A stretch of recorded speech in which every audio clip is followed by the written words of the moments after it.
ಕ್ಷತ್ರಿಯ ಮರಾಠ ಸಮಾಜ ಇದರ ಆಶ್ರಯದಲ್ಲಿ ಆಯೋಜನೆಗೊಂಡಿರುವ ಈ ಪ್ರತಿಭಾ ಪುರಸ್ಕಾರ ಮತ್ತು ವಿದ್ಯಾರ್ಥಿ ವೇತನ ಕಾರ್ಯಕ್ರಮದ ಉದ್ಘಾಟನೆಯನ್ನು ನೆರವೇರಿಸಿರುವವರು ನಮ್ಮ ಸಮಾಜದ ಹಿರಿಯರು ಮತ್ತು ಕೊಡುಗೈ ದಾನಿಗಳಾಗಿರುವ ನನ್ನ ರಾಜಕೀಯಕ್ಕೆ ಒಬ್ಬರು ಗುರು ಅಂತಲೇ ನಾನು ಕರಿತೇನೆ ಅವರನ್ನು.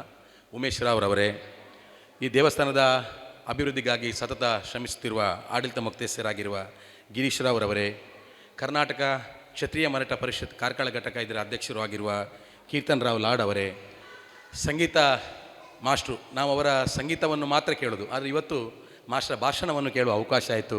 ಒಳ್ಳೆ ಮಾತುಗಳನ್ನು ಆಡಿದಿರಿ ಮಾಸ್ಟ್ರೇ. ಹಾಗೆ ನನ್ನ ಸಹೋದರ ದಿನೇಶ್ ಅವರೇ, ವೇದಿಕೆಯ ಮುಂಭಾಗದಲ್ಲಿ ಉಪಸ್ಥಿತರಿರುವ ನಮ್ಮ ಪುರಸಭೆ ಸದಸ್ಯರಾಗಿರುವ ಶಿವಾಜಿರವರೇ, ದೇವಸ್ಥಾನದ ಮುಕ್ತೇಶ್ವರಾಗಿರುವ ರಾಮಚಂದ್ರರವರೇ, ದಯಾನಂದರವರೇ ಮತ್ತು ಸೇವಾ ಸಮಿತಿಯ ಅಧ್ಯಕ್ಷರುಗಳೇ, ಕ್ಷತ್ರಿಯ ಮರಾಠ ಸಮಾಜದ ಪದಾಧಿಕಾರಿಗಳೇ, ಮಹಿಳೆಯರೇ ಮತ್ತು ಹಿರಿಯರೇ, ಒಂದು ಸುಂದರ ಮತ್ತು ಅರ್ಥಪೂರ್ಣ ಕಾರ್ಯಕ್ರಮದಲ್ಲಿ ನಾವಿದ್ದೇವೆ ಅಂತ ನಾನು ಭಾವಿಸಿದ್ದೇನೆ. ಮಕ್ಕಳಿಗೆಲ್ಲ ತುಂಬ ಖುಷಿಯಾಗಿದೆ ಅಂತ ಭಾವಿಸ್ತೇನೆ. ಮಕ್ಕಳಿಗೆಲ್ಲ ಖುಷಿಯಾಗಿದಾ? ಮಕ್ಕಳಿಗೆಲ್ಲ ಖುಷಿಯಾಗಿದಾ?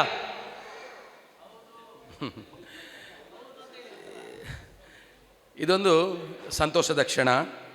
ಒಂದು ಹೆಮ್ಮೆ ಪಡೋದು, ನಮ್ಮ ಸಮಾಜದಲ್ಲಿ ಸಂಗೀತ ಸ್ನಾತಕೋತ್ತರದಲ್ಲಿ ರ್ಯಾಂಕನ್ನು ಪಡೆದುವ ಒಬ್ಬಳು ಶ್ರುತಿ ನಮ್ಮ ಸಮಾಜಕ್ಕೆ ಸಂಬಂಧಪಟ್ಟವಳು ಅನ್ನುವಂಥದ್ದು ನಮಗೆಲ್ಲರಿಗೂ ಅತ್ಯಂತ ಹೆಮ್ಮೆ. ನಾನು ಅವರಿಗೆ ವಿಶೇಷವಾಗಿ ಅಭಿನಂದಿಸಲಿಕ್ಕೆ ಬಯಸ್ತೇನೆ.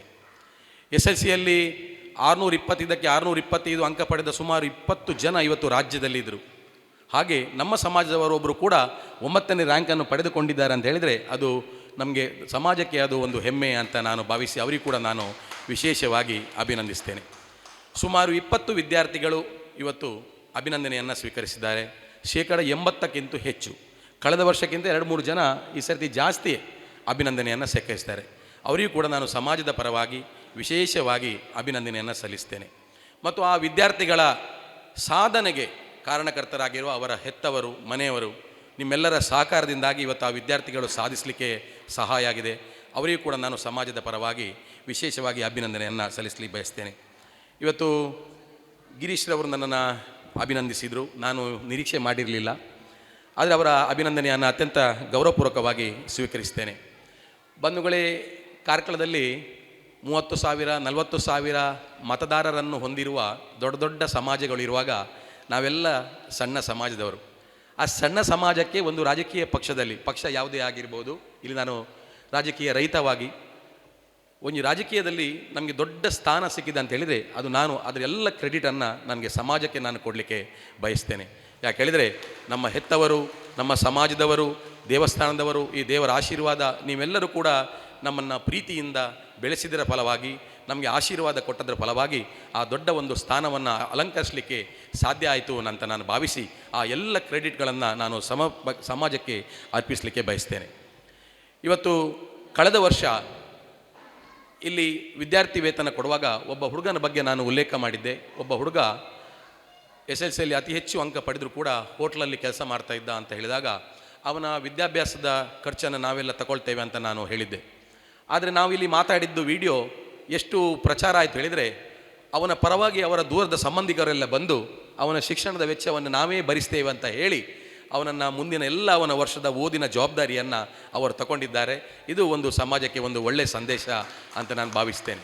ನಾವು ಒಂದು ಹೆಜ್ಜೆ ಇಡ್ತಾ ಹೋದಾಗ ಬೇರೆಯವರು ಕೂಡ ಒಂದೊಂದು ಹೆಜ್ಜೆ ಇಟ್ಕೊಂಡು ಬಂದಾಗ ಅದು ಸಮಾಜಕ್ಕೆ ಒಂದು ಪೂರಕವಾದ ಒಂದು ಒಳ್ಳೆಯ ಬೆಳವಣಿಗೆ ಅಂತ ನಾನು ಭಾವಿಸ್ತೇನೆ. ಇವತ್ತು ಸುಮಾರು 30 ವಿದ್ಯಾರ್ಥಿಗಳಿಗೆ ಕೊಡೆ ಕೊಟ್ಟಿದ್ದೇವೆ. ಹೈಸ್ಕೂಲಿನ ಸುಮಾರು 25 ವಿದ್ಯಾರ್ಥಿಗಳಿಗೆ ತಲಾ 1,000 ರೂಪಾಯಿ, ಕಾಲೇಜು, ಪದವಿ ಪೂರ್ವ ಮತ್ತು ಡಿಪ್ಲೊಮಾದವರಿಗೆ 1,500 ರೂಪಾಯಿ, ಹಾಗೆ ಸ್ನಾತಕೋತ್ತರಕ್ಕೆ 2,000 ರೂಪಾಯಿಯನ್ನು ಸ್ಕಾಲರ್ಶಿಪ್ ಆಗಿ ಕೊಟ್ಟಿದ್ದೇವೆ. ಇದರಲ್ಲಿ ಒಂದು ಸ್ಪಷ್ಟ ಏನು ಹೇಳಿದರೆ, ಯಾವುದೇ ವಿದ್ಯಾರ್ಥಿಗಳು ನಿಮಗೆ ದುಡ್ಡಿನ ಕೊರತೆ ಇದೆ, ನಿಮಗೆ ದುಡ್ಡಿನ ಕಷ್ಟ ಇದೆ ಅಂತ ನಾವು ಕೊಡ್ತೇವೆ ಅಂತ ನೀವು ಯಾರೂ ಭಾವಿಸಬೇಡಿ. ನನಗೆ ದುಡ್ಡು ತಗೊಳ್ಳಿಕ್ಕೆ ಸಂಕೋಚ, ಹೇಗೆ ತಗೊಳ್ಳಿದಿ, ಅದು ಅಲ್ಲ. ನಾವು ಇದು ಪ್ರೀತಿಯಿಂದ ಕೊಡೋದು. ಇದರಲ್ಲಿ ಪ್ರೀತಿ, ನಿಮ್ಮ ಮೇಲೆ ಒಂದು ನಂಬಿಕೆ ಮತ್ತು ನಿಮ್ಮ ಮೇಲೆ ಒಂದು ಆಶೀರ್ವಾದ ಮತ್ತು ನಿಮಗೆ ಒಂದು ಸದಾ ಒಂದು ನಮ್ಮ ಸಮಾಜ ನಿಮ್ಮ ಬೆಂಬಲದಲ್ಲಿ ಇರ್ತದೆ ಅನ್ನೋದಕ್ಕೋಸ್ಕರ ಮಾತ್ರ ಈ ಒಂದು ವಿದ್ಯಾರ್ಥಿ ವೇತನವನ್ನು ನಾವು ವಿತರಣೆ ಮಾಡ್ತಾ ಇದ್ದೇವೆ. ಮುಂದಿನ ನಮ್ಮ ಕಾಲದಲ್ಲಿ ನಾನು ತುಂಬ ಜನ ನೋಡಿದ್ದೇನೆ, ಓದಲಿಕ್ಕೆ ಕಷ್ಟ ಆಗಿ ಅರ್ಧದಲ್ಲಿ ಶಾಲೆ ಬಿಟ್ಟವರು ಇದ್ದಾರೆ, ಫೀಸ್ ಕಟ್ಟಲಿಕ್ಕೆ ಕಷ್ಟ ಆಗಿ ಶಾಲೆ ಬಿಟ್ಟವರು ಇದ್ದಾರೆ, ಹಾಕಲಿಕ್ಕೆ ಬಟ್ಟೆ ಇಲ್ಲದೆ, ಪುಸ್ತಕ ತಗೊಳ್ಳಿಕ್ಕೆ ಶಕ್ತಿ ಇಲ್ಲದೆ ಶಾಲೆ ಬಿಟ್ಟವರು ಇದ್ದಾರೆ. ಆದರೆ ಈಗ ಪರಿಸ್ಥಿತಿ ಹಾಗಿಲ್ಲ. ಈಗ ಸಮಾಜದಲ್ಲಿ ಒಂದು ಒಳ್ಳೆಯ ಆರ್ಥಿಕ ವಾತಾವರಣ ಇದೆ, ಯಾರಿಗೂ ಹೈಸ್ಕೂಲು PUC ಓದಿಸಲಿಕ್ಕೆ ಕಷ್ಟ ಆಗೋದಿಲ್ಲ.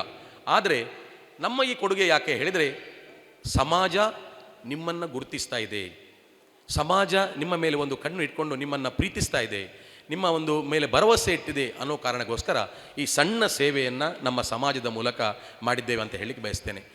ಕಳೆದ ವರ್ಷ 1.5 ಲಕ್ಷ ರೂಪಾಯಿ ಸ್ಕಾಲರ್ಶಿಪ್ಪನ್ನು ಕೊಟ್ಟಿದ್ದೆವು. ಈ ಸರ್ತಿ ಸುಮಾರು 1,25,000 ಆಗ್ಬೋದು. ಇದು ನನ್ನ ಹಣ ಅಲ್ಲ, ಇದು ನಿಮ್ಮ ಹಣ, ಇಲ್ಲಿ ವೇದಿಕೆಯಲ್ಲಿ ಮೇಲೆ ಕೂತ್ಕೊಂಡವರ ಹಣ, ಎಲ್ಲ ಜನರ ಹಣ. ಅಲ್ಲಿ ಗುರು ರಾಘವೇಂದ್ರ ಕ್ರೆಡಿಟ್ ಕೋಆಪರೇಟ್ನ ಸಂತೋಷ್ ಅವರು ಬಂದಿದ್ದಾರೆ. ಅವರವರ ಸೊಸೈಟಿಯಿಂದ ಬಂದು 3,000 ರೂಪಾಯಿಯನ್ನು ಕೊಟ್ಟು ಅವರ ಸ್ವಂತ ವೈಯಕ್ತಿಕದಿಂದ 2,000 ರೂಪಾಯಿ ಕೊಟ್ಟರು. ಅಂದರೆ ಅದು ಏನು ಹೇಳಿದರೆ, ನಮ್ಮ ಮಕ್ಕಳ ಬಗ್ಗೆ ನಾವು ಏನಾದರೂ ಒಂದು ಸಮಾಜ ಮಾಡುವಾಗ ನನ್ನದು ಒಂದು ಕೊಡುಗೆ ಇರಲಿ ಅನ್ನುವಂಥ ಒಂದು ದೃಷ್ಟಿಯಿಂದ ಅವರಿಗೆ ಸೊಸೈಟಿಯಿಂದ ಕೊಡುವ ಅಗತ್ಯ ಇರಲಿಲ್ಲ. ಆದರೂ ಕೊಟ್ಟರು. ಯಾಕೆ ಹೇಳಿದರೆ, ನನ್ನ ಸೊಸೈಟಿಯಿಂದ ಲಾಭ ಬಂದಿದೆ, ಆ ಬಂದ ಲಾಭದಲ್ಲಿ ನನ್ನ ಸಮಾಜದ ವಿದ್ಯಾರ್ಥಿಗಳಿಗೆ ಏನಾದರೂ ಒಂದು ಕೊಡುವ, ಇದು ಮನೋಭಾವ ನಮ್ಮಲ್ಲಿ ಬಂದಾಗ ನಮ್ಮ ಸಮಾಜದ ವಿದ್ಯಾರ್ಥಿಗಳಿಗೆ ಒಳ್ಳೆಯ ರೀತಿಯ ಒಂದು ಪ್ರೋತ್ಸಾಹ ಸಿಗ್ತದೆ ಅಂತ ನಾನು ಭಾವಿಸಿದ್ದೇನೆ. ಅನೇಕ ಜನರು ಇದಕ್ಕೆ ದೇಣಿಗೆಗಳನ್ನು ಕೊಟ್ಟಿದ್ದಾರೆ. ಉಮೇಶ್ ಅಣ್ಣ ಇರ್ಬೋದು, ಗಿರೀಶ್ ಇರ್ಬೋದು, ನಮ್ಮ ಕೀರ್ತನ್ ಲಾಡ್ ಅವರು, ದಿನೇಶ್ ಅವರು, ರಮಾನಾಥ್ರು, ಜಾಧವ್ರವರು, ಶಿವಾಜಿರವರು, ಅನೇಕ ಜನ, ರಮನಾಥ್, ತುಂಬ ಜನ ಇದೆ, ಸತೀಶ್ ರಾವ್ ಅವರು, ಉಮೇಶ್ ಅಣ್ಣನ ಸಹೋದರ ಸತೀಶ್ ಅವರು, ತುಂಬ ಜನ 5,000, 3,000, 2,000 ಹೀಗೆ ದೇಣಿಗೆಗಳನ್ನೆಲ್ಲ ಕೊಟ್ಟಿದ್ದಾರೆ.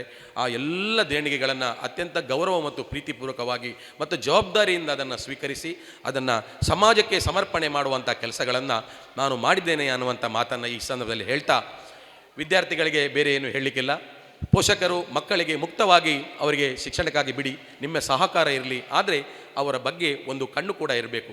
ಇವತ್ತು ಸೋಷಿಯಲ್ ಮೀಡಿಯಾಗಳಲ್ಲಿ ನಾವು ನೋಡ್ತಾ ಇದ್ದೇವೆ, ಅನೇಕ ಅಪಘಾತಗಳು, ಅನಾಹುತಗಳು ಸೋಷಿಯಲ್ ಮೀಡಿಯಾದಲ್ಲಿ ಆಗ್ತದೆ. ಅದರಿಂದ ಅಂಥ ಸೋಷಿಯಲ್ ಮೀಡಿಯಾದಿಂದ ಸ್ವಲ್ಪ ದೂರ ಇರುವ ಪ್ರಯತ್ನಗಳನ್ನು ನಮ್ಮ ವಿದ್ಯಾರ್ಥಿಗಳು ಮಾಡಿದಾಗ, ಅದರಲ್ಲಿ ವಿಶೇಷವಾಗಿ ಹೆಣ್ಣುಮಕ್ಕಳು, ಒಬ್ಬ ಸಹೋದರನಾಗಿ ಹೆಣ್ಣುಮಕ್ಕಳಿಗೆ ನನ್ನ ಒಂದು ಸಲಹೆ ಇಷ್ಟೇ, ಆದಷ್ಟು ನಿಮ್ಮ ಶಿಕ್ಷಣ ಪೂರ್ತಿಯಾಗುವವರೆಗೆ, ಒಂದು ಜವಾಬ್ದಾರಿ ಇರುವವರೆಗೆ ಸೋಷಿಯಲ್ ಮೀಡಿಯಾದಿಂದ ಆದಷ್ಟು ದೂರವಾಗಿರಿ ಅನ್ನುವಂಥದ್ದು ಇಷ್ಟೇ ನನ್ನ ಸಲಹೆ. ಯಾಕೆಂದರೆ ದಿನನಿತ್ಯ ನಾವು ಕಣ್ಣಿನಲ್ಲಿ ಅನೇಕ ಘಟನೆಗಳನ್ನು ನಾವು ನೋಡ್ತೇವೆ, ತಪ್ಪುಗಳನ್ನು ನೋಡ್ತೇವೆ, ಆನಂತರ ಪಶ್ಚಾತ್ತಾಪ ಪಟ್ಟು ಏನು ಪ್ರಯೋಜನ ಇಲ್ಲ. ಅದರಿಂದ ನಿಮ್ಮ ಕಾಳಜಿ ಬಗ್ಗೆ ನಮಗೆ ಅತ್ಯಂತ ಜವಾಬ್ದಾರಿ ಇದೆ. ಹಾಗಾಗಿ ಈ ಕಾಳಜಿಯಿಂದ ಈ ಮಾತನ್ನು ಈ ಸಂದರ್ಭದಲ್ಲಿ ಹೇಳ್ತೇನೆ ಅಂತ ಭಾವಿಸ್ತಾ, ಕಾರ್ಯಕ್ರಮ ಅತ್ಯಂತ ಯಶಸ್ವಿಯಾಗಿ ನಡೆದಿದೆ.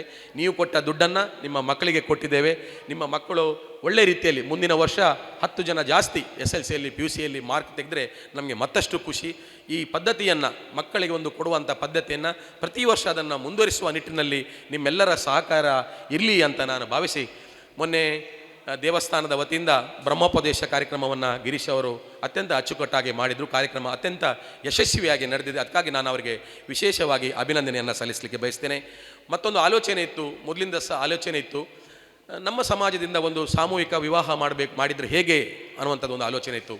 ಯಾಕೆ ಹೇಳಿದರೆ, ಒಂದು ಸರಳ ಕಾರ್ಯಕ್ರಮಕ್ಕೆ ನಮ್ಮ ಸಮಾಜದವರಲ್ಲಿ ಮನವಿ ಇಷ್ಟೇ, ಯಾರಿಗೆ ಶಕ್ತಿ ಇದೆ ನಾವು ಮಾಡ್ತೇವೆ, ಮಾಡಲಿ.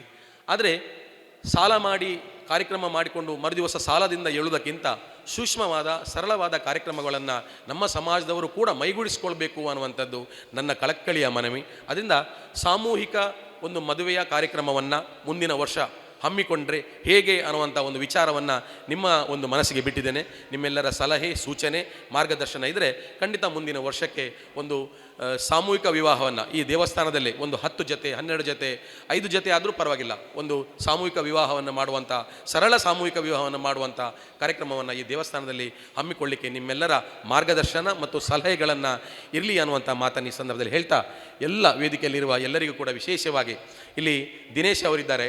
ಅವರು ಕಾರ್ಕಳದಲ್ಲಿ ಸಾಫ್ಟ್ವೇರ್ ಕಂಪನಿಯನ್ನು ಮಾಡಿದ್ದಾರೆ. ಇವತ್ತು ಸಾಫ್ಟ್ವೇರ್ ಕಂಪನಿಗಳು ಕೇವಲ ಬೆಂಗಳೂರುಗಳಿಗೆ, ಚೆನ್ನೈ, ಬಾಂಬೆಗಳಿಗೆ ಮಾತ್ರ ಸೀಮಿತ ಆಗ್ತದೆ. ಹಳ್ಳಿಗಳಲ್ಲಿ, ಗ್ರಾಮೀಣ ಪ್ರದೇಶದಲ್ಲಿ ಸಾಫ್ಟ್ವೇರ್ ಕಂಪನಿ ಎಲ್ಲೂ ಇಲ್ಲ. ಕಾರ್ಕಳ ಬೋರ್ಡೆ ಸ್ಕೂಲ್ನ ಎದುರು ಗ್ರಾಮೀಣ ಪ್ರದೇಶದಲ್ಲಿಯೂ ಕೂಡ ಸಾಫ್ಟ್ವೇರ್ ಕಂಪನಿಗಳನ್ನು ಮಾಡಿದಾಗ ಇಲ್ಲಿನ ಯುವಕರಿಗೆ, ನಿರುದ್ಯೋಗಿಗಳಿಗೆ ಉದ್ಯೋಗ ಕೊಡಲಿಕ್ಕೆ ಅವಕಾಶ ಆಗ್ತದೆ ಅನ್ನುವಂಥ ನಿಟ್ಟಿನಲ್ಲಿ ಸುಮಾರು 50ಕ್ಕೂ ಹೆಚ್ಚು ಜನರಿಗೆ ಇವತ್ತು ಉದ್ಯೋಗವನ್ನು ಅವರು ಕಲ್ಪಿಸಿಕೊಟ್ಟಿದ್ದಾರೆ. ಅವರ ಇನ್ನೊಂದು ಕಂಪನಿ ಕಾಂಗೋದಲ್ಲಿದೆ. ಮುಂದಿನ ದಿನಗಳಲ್ಲಿ ನಮ್ಮ ಸಮಾಜದಲ್ಲಿ ಸಾಫ್ಟ್ವೇರ್ ಇಂಜಿನಿಯರ್ನಲ್ಲಿ ಯಾರಾದರೂ ಇಂಜಿನಿಯರಿಂಗ್ ಮಾಡಿದಿದ್ದರೆ ಅವರ ಕಂಪನಿಯಲ್ಲಿ ಮೊದಲ ಆದ್ಯತೆಯನ್ನು ಕೊಡುವಂಥ ಒಂದು ಭರವಸೆಯನ್ನು ಕೂಡ ಈ ಸಂದರ್ಭದಲ್ಲಿ ಅವರು ನೀಡಿದ್ದಾರೆ ಅನ್ನುವಂಥ ಮಾತನ್ನು ಈ ಸಂದರ್ಭದಲ್ಲಿ ಹೇಳ್ತಾ, ನಿಮ್ಮೆಲ್ಲರ ಸಹಕಾರ ಇರಲಿ, ಸಮಾಜದ ಕಾರ್ಯಕ್ರಮ ಹೀಗೆ ನಿರಂತರವಾಗಿ ನಡೀತಾ ಇರಲಿ.